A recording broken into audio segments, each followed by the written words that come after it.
Here's another example of a rational equation.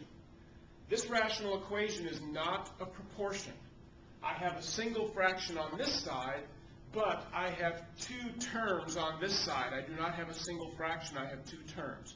So this is not a proportion, so I can't cross multiply to solve it. I will have to solve it by finding the right multiplier that will cancel all of the denominators. When I look at the numbers that are in the denominators, isn't a multiplier of 6 going to be able to cancel all the numbers that are in the denominators for me? Multiplying this fraction by 6, the 6's would cancel. Multiplying this fraction by 6, 2 would go into 6 3 times, and the denominator of 3 would be gone. So my multiplier, as far as the number part, is going to have 6 in it. Now I need to look at the variable parts that are in the denominators.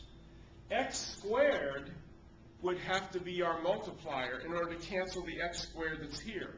This says I have two x's being multiplied down in the denominator.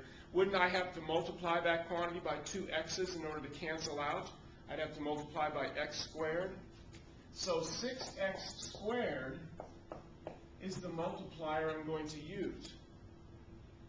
And remember, I'll have to distribute that multiplication times both of the terms that are here. So I'm going to put that in my think cloud. That's what I'm going to think about. I'm going to think about taking each of those terms and multiplying by 6x squared.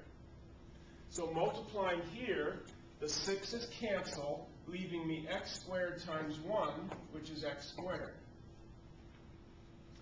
Here, 3 goes into 6 2 times. This 1x takes out one of the two x's that are being multiplied there, just leaving me 1x being multiplied. And so what's left here? 2 times 2 is 4 times x, that's 4x. Here the x squareds cancel completely, leaving me 6 times 2 is 12. And I have my equation that's now free of fractions.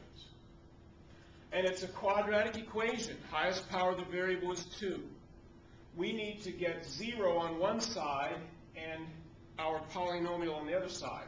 I don't want to move the x squared term. It has a positive coefficient. I want it to keep a positive coefficient. So I'm going to get rid of the 4x and the 12 that are on this side, which means I'll also have to subtract them from the left side. I get rid of them here, which gives me 0. I need to have 0 on one side of my quadratic equation. I can't combine any of these terms, so I'll simply have to write it as the trinomial x squared minus 4x minus 12. And so now I want to factor this trinomial, which there's no common factor to begin with.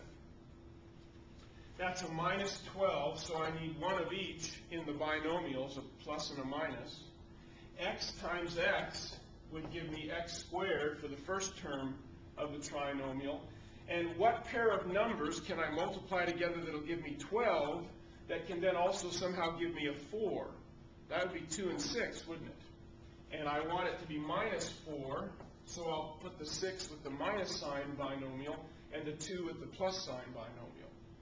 And this will indeed work for us, because the O of FOIL would give us minus 6x, the I of FOIL would give us plus 2x, which combines to minus 4x. Now, this has to become 0, or this has to become 0. And it's only going to become 0 depending upon what I put in for x. What value could I put here for x that would, when combined with 2, when added to 2, would be 0? Well, negative 2 plus 2 would make 0, wouldn't it? So there's one of my solutions, x equals negative 2. What value could I put for x here that when I subtract 6 from it, I get 0? Well, that'd be positive 6, wouldn't it? And we have our two solutions to that original rational equation. Notice what happened. When we removed the fractions, we created a quadratic equation that we had to solve. And that gave us these two solutions for the original rational equation.